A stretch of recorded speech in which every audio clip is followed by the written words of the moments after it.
Guys, this has been a nice Christmas album and all, but I just wanted to end it off with a story. So would you mind if I go ahead? It's a little tale, one you might miss. So without further ado, How the Grinch Stole Christmas. Every Who down in Whoville liked Christmas a lot. But the Grinch, who lived just north of Whoville, did not. The Grinch hated Christmas, the whole Christmas season. Now, please don't ask why. No one quite knows the reason. It could be his head wasn't screwed on just right.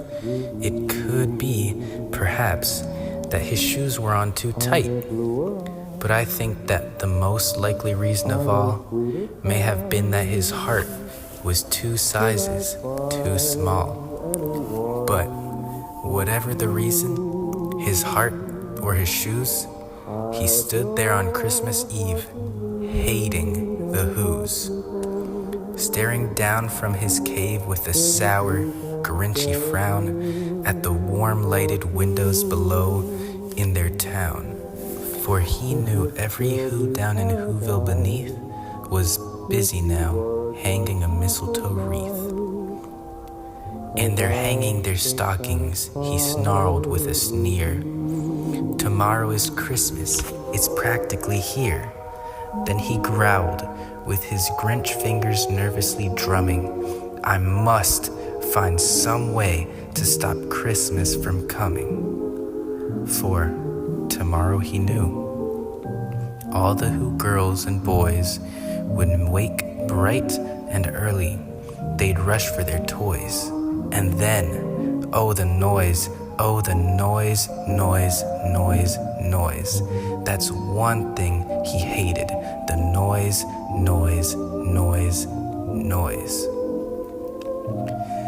Then the Whos, young and old, would sit down to a feast, and they'd feast, and they'd feast, and they'd feast. They would feast on Who pudding and rare Who roast beast, which was something the Grinch couldn't stand in the least. And then they'd do something he liked least of all. Every Who down in Whoville, the tall and the small, would stand close together with Christmas bells ringing. They'd stand hand in hand, and the Whos would start singing. They'd sing, and they'd sing, and they'd sing. And the more the Grinch thought of the Who Christmas sing, the more the Grinch thought, I must stop this whole thing. Why, for 50 years I've put up with it now.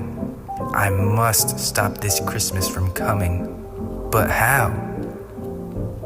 Then he got an idea, an awful idea. The Grinch got a wonderful, awful idea. I know just what to do, the Grinch laughed in his throat, and he made a quick Santa Claus hat and a coat. And he chuckled and clucked, what a great Grinchy trick. With this coat and this hat, I look just like Saint Nick. All I need is a reindeer. The Grinch looked around, but since reindeer are scarce, there was none to be found. Did that stop the old Grinch? No, the Grinch simply said, if I can't find a reindeer, I'll make one instead. So he called his dog Max. Then he took some red thread and he tied a big horn on top of his head. Then he loaded some bags and some old empty sacks on a ramshackle sleigh, and he hitched up old Max. Then the Grinch said, "Giddy up," and the sleigh started down toward the homes where the Whos lay a snooze in their town. All their windows were dark, quiet snow filled the air. All the Whos were all dreaming sweet dreams without care. When he came to the first little house on the square, "This is stop number 1, the old Grinchy Claus hissed, and he climbed to the roof, empty bags in his fist. Then he slid down the chimney, a rather tight pinch, but if Santa could do it, then so could the Grinch. He got stuck only once for a moment or two. Then he stuck his head out of the fireplace flue, where the little Who stockings all hung in a row. These stockings, he grinned, are the first things to go.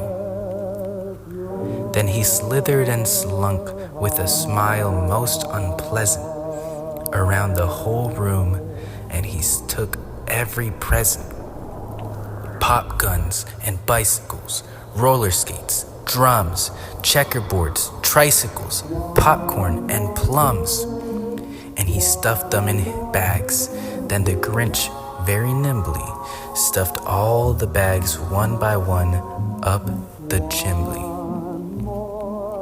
Then he slunk to his icebox. He took the Who's feast. He took the Who pudding.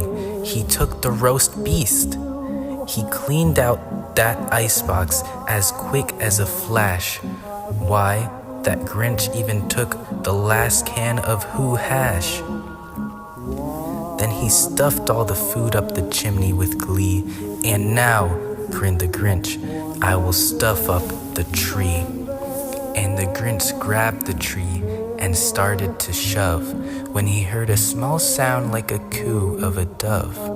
He turned around fast, and he saw a small Who, little Cindy Lou who was not more than 2. The Grinch had been caught by this tiny Who daughter, who'd got out of bed for a cold cup of water. She stared at the Grinch and said, "Santa Claus, why? Why are you taking our Christmas tree? Why?" But you know, that old Grinch was so smart and so slick, he thought up a lie, and he thought it up quick. "Why, my sweet little tot," the fake Santa Claus lied, "there's a light on this tree that won't light on one side. So I'm taking it home to my workshop, my dear. I'll fix it up there, then I'll bring it back here." And his fib fooled the child. Then he patted her head, and he got her a drink, and he sent her to bed. And when Cindy Lou Who went to bed with her cup, he went up the chimney and stuffed the tree up. Then the last thing he took was the log for their fire.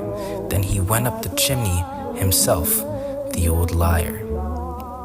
On their walls he left nothing but hooks and some wire. And the one speck of food that he left in the house was a crumb that was even too small for a mouse. Then he did the same thing to the other Who's houses, leaving crumbs much too small for the other Who's mouses. It was 1/4 dawn, all the Who's still abed, all the Who's still a snooze, when he packed up his sled, packed it up with their presents, the ribbons, the wrappings, the tags, and the tinsel, the trimmings, the trappings.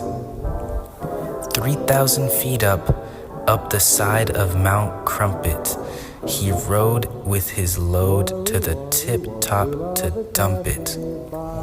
Pooh-pooh to the Who's, he was grinchishly humming. They're finding out now that no Christmas is coming. They're just waking up, I know just what they'll do. Their mouths will hang open for a minute or two. Then the Who's down in Whoville will all cry, boo-hoo. That's a noise, grinned the Grinch, that I simply must hear. So he paused, and the Grinch put his hand to his ear. And he did hear a sound rising over the snow. It started in low, then it started to grow. But the sound wasn't sad. Why, this sound sounded merry. It couldn't be so, but it was merry, very. He stared down at Whoville. The Grinch popped his eyes. Then he shook. What he saw was a shocking surprise. Every Who down in Whoville, the tall and the small, was singing without any presents at all. He hadn't stopped Christmas from coming. It came. Somehow or other, it came just the same. And the Grinch with his Grinch feet, ice cold in the snow, stood puzzling and puzzling. How could it be so? It came without ribbons. It came without tags. It came without packages, boxes, or bags. And he puzzled 3 hours till his puzzler was sore. Then the Grinch thought of something he hadn't before. Maybe Christmas, he thought, doesn't come from the store. Maybe Christmas, perhaps, means a little more. And what happened then? Well, in Whoville they say that the Grinch's small heart grew 3 sizes that day. And the minute his heart didn't feel quite so tight, he whizzed with his load through the bright morning light. And he brought back the toys and the food for the feast. And he himself, the Grinch, carved the roast beast.